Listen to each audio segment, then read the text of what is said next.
Hello YouTube, we got a new set of flashback arrestors for the torch. We're scared to show you what they cost. And that's with no discount. I priced these online through welding companies, and with the shipping I actually saved a few dollars by going to a welding store locally. You gotta figure what's your life worth. We gotta be serious here and think about it. We had a serious problem. We was pumping oxygen back into an acetylene regulator. If something would happen to that regulator with 2,000 PSI brand new tank, we won't even think about that. Anyway, we won't take no pictures. These are regulator mount. They make two kinds. I learned something today. These mount the regulator, they make them mount the torch. Yeah. I've got the ones that mount the regulator, so I can try to use my little torch, or it just makes it more convenient because I don't have all this weight on my little torch body and brazing tip. So we'll get these installed. We will put a little bit of Teflon tape on the threads where these go on the regulator. Nowhere near where it can plug that, and that's just to stop any future corrosion. That's your decision. Don't do what I do. Do not get anything here to plug these up. If you plug it up, it's going to stick open. So I know the safety on that. So the Teflon tape will be way far away from any of the openings. It's just going to be on there. It won't seal it. You seal with a flare. Opposite of this. So it's just to keep the threads from like getting any corrosion or anything. That's all it's for. You do not. People misuse Teflon tape on flared fittings. I use it like on the house, like say your little flex line off your toilet off the valve, I'll pull along the threads. It just keeps the threads from being corroded. It doesn't seal anything. It's sealed on the flared part. So let's take these out of the package, too much yakking, and I'll try to give you an up close picture of what one looks like compared to the other ones.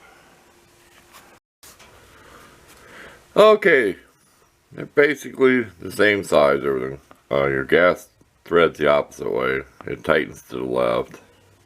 See, that's where it seals on that brass. It doesn't never seals on the threads. The same as here. Your stuff thread's here. But I know you ain't gonna see much in there, but these are more advanced than the older ones. And if you look, you know, like 15 years ago, I mean, that's what you got. And this is a lot more advanced. I just thought to mention, this says Miller. It also says Smith on it, which I have no idea why. But if you look at the back, you look here, Smith torches are made in Watertown, South Dakota. And when you go here to the back, Miller welds. So I think Miller might have bought out Smith. We'll see what you say in the comments if anybody knows. Of course, it's the same thing. This oxygen when it's green. And it screws on this way. So, here goes. You got a gnat flying around in here. If I could catch him. My hands are dirty. I've been out there doing stuff. Yeah, they'll hibernate in here, and then when the wood stove's going, they'll come out. If I haven't killed all the bugs. So let's put them on the torch set and see what happens. Make sure they work. I'm going to turn it on without the hoses and see if they, you know, and blow them out. I'll blow the gauge, I should say. Blow your gauge out first. Here, let's just move you over here and I'll explain it to you what I'm going to do. Okay, these are what they call the old flat top tanks. They gave it to me free when I bought my torch set years ago. And then they went from having a wrench to an actual valve. So we've got the valve turned on. Okay. And there's quite a bit left in here. There's probably about 65. They come with about 250 in them. Whatever you want to call that. Make sure it's... Don't sit there and do that all day. We're inside with the wood stove. And then the same with the oxygen. Go ahead and turn it on. Now people have their difference of oxygen all the way on. Gas never turn on more than really not even half away. That's safe. You know, you don't have to turn your oxygen all the way. I mean, I've had a lecture about that. This brand new tank for 2,000 PSI. See that? That's why I don't think that little torch is going to work on it, because you try to get it below 10 on this regulator, And these marks are 5.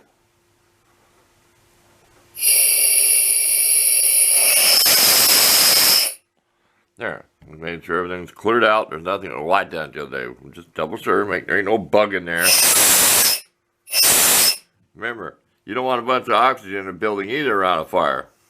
You'll just add more fuel to the fire. So, there we did that. We'll go ahead and mount them on here.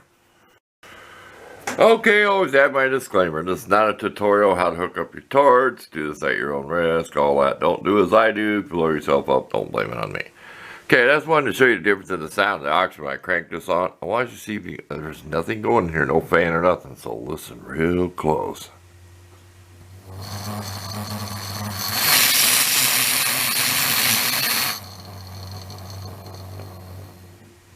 Then we'll get you up on the gauge. This may work. I've had several different people tell me several different things. That this is too big of tanks, too big of gauges for that little mini torch. And this gauge is too big. Like I said, it's almost impossible to get 5 psi, which is the first mark. 5, 10, 15, 20, 25, and 30. But watch.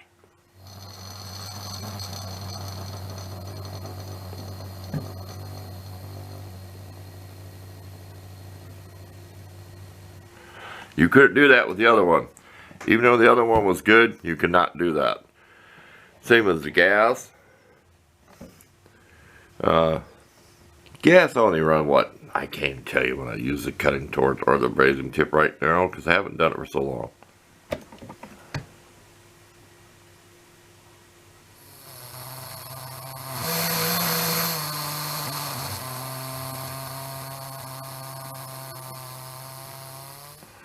Okay, I hope you heard that. We'll pause here for a second. I'll rewind the video and see if I can hear it.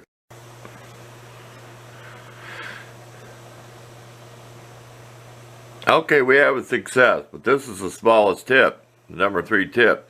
And I also was reading that they say, well, the little tip's going to work the best on acetylene.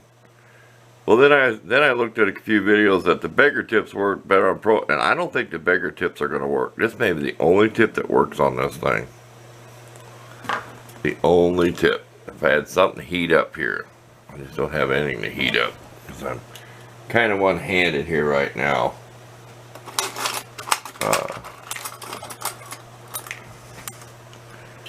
Here, an old screwdriver instead of putting something in the vise.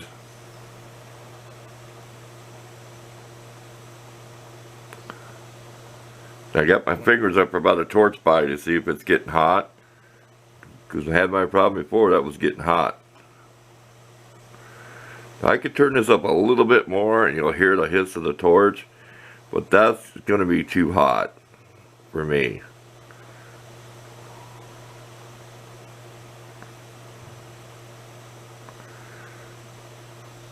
It's getting red. I don't know if you can tell. Because that LED shop light up there is so bright. I think this will do what I want it to do. We're going to do some playing around before we make a how-to video using it. Yeah, it's pretty. Like I got that habit of getting close. Don't get close. See, I get too close, you can knock your flame. The heat's out here. It's not up close. I keep doing it. I just got the habit thinking I can shove it. It's like I'm using a soldering iron. Maybe it's because it's about that small. No, there's no heat on my hand. There's barely any heat. This is metal back here, so I'm sitting on the metal.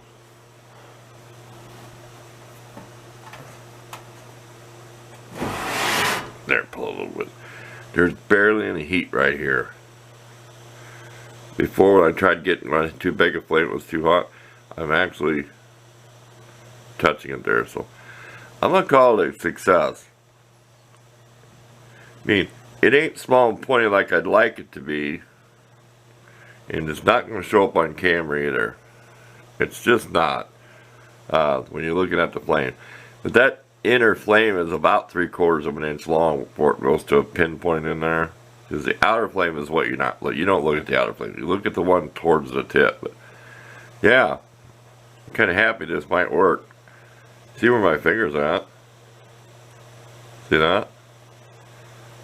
You know I'm not lying. You know, he's lying. He can just handle heat. It's getting a little hot on my finger. But it's been on here for a few minutes. That's why we want this live and unedited. Yeah, no more problem with it hot. So this is the number 3 tip. I tried the number 5, number 7. You know, tried the middle. 3, 4, 5, 6, 7. I tried like the 5, yeah, the middle. 3, 4, 5. And tried the 7. Which I took it out here. No, they won't work. It takes so much gas to try to get a flame out of that thing, and by the time you hit the oxygen, it just blows it out. You cannot get down like this. If you look at my gauge, it's right on the 5 mark, and the settling's on the 4. And that's where I read, because the instructions ain't too clear. You run like 4 or 5 psi. I was ready to buy one of them map gas torches that you buy that's got the separate cylinder. See, I'm losing my oxygen a little bit. And I put it out. So, I have to play with it. I don't know if I bumped it or it just dropped down a little bit, but well, that could have been my mistake. I could have bumped this knob. It should be green, not blue, but there you go. Thanks for watching. It's not a how-to video. It's just my progress on trying to get the mini torch to work. So, thanks for watching. Like I said, it's not a how-to video. Do not copy what I do. I've watched 2 videos on YouTube where someone hooked up this mini torch with no spark arrestors. Not criticizing anybody. They hooked them directly to here. Right to there without these. Now that's scary. I will put there. Don't use a torch without these. Either on the end of the big hose, your torch end, and something like this. I bought them for the regulator so I could use this type of a torch. So I'll leave you that. Do not run a torch without the flashback one-way check valve. So, thanks for watching.